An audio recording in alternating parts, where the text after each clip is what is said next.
સુરતમાં મહાનગરપાલિકા સંચાલિત સિટી બસના ડ્રાઈવર બેફામ બનીને બસ ચલાવતા હોય છે તે વધુ એક ઘટના સામે આવી છે। યારે આ વખતે ડિંડોલી વિસ્તારમાં સિટી બસ અને રિક્ષા વચ્ચે અકસ્માત સર્જાયો હતો।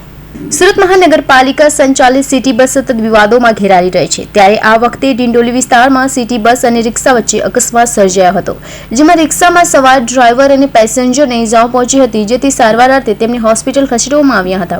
બીજી તરફ બસને પોલીસ સ્ટેશન લઈ જઈ કાયદેસરની કાર્યવાહી હાથ ધરવામાં આવી છે। સમગ્ર અકસ્માત રૂટ નંબર 104 પર દોડતી બસ સર્જ્યો હતો।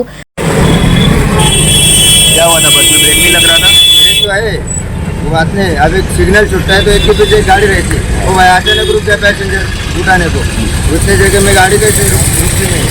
ब्रेक पूरा लगता है? ब्रेक लगता है, ब्रेक फेल है ऐसा सुना है, कम लगता है। पहले अभी तो उधर डेपो से लाया, इधर बिठाया मैंने पैसेंजर। किसको ठोका था? रिक्शे वाले को? हाँ, रिक्शे वाले को।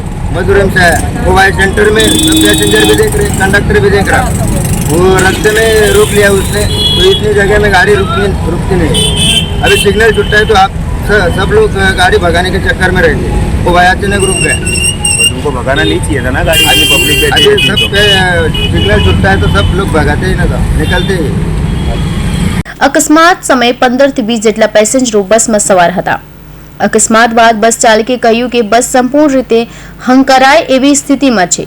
રિક્ષા ચાલકની ભૂલના કારણે અકસ્માત સર્જાયો છે, ત્યારે બસની સ્થિતિને લઈને પણ અકસ્માત બાદ સવાલો ઊભા થયો છે। Bureau report, Hindi TV news, Surat.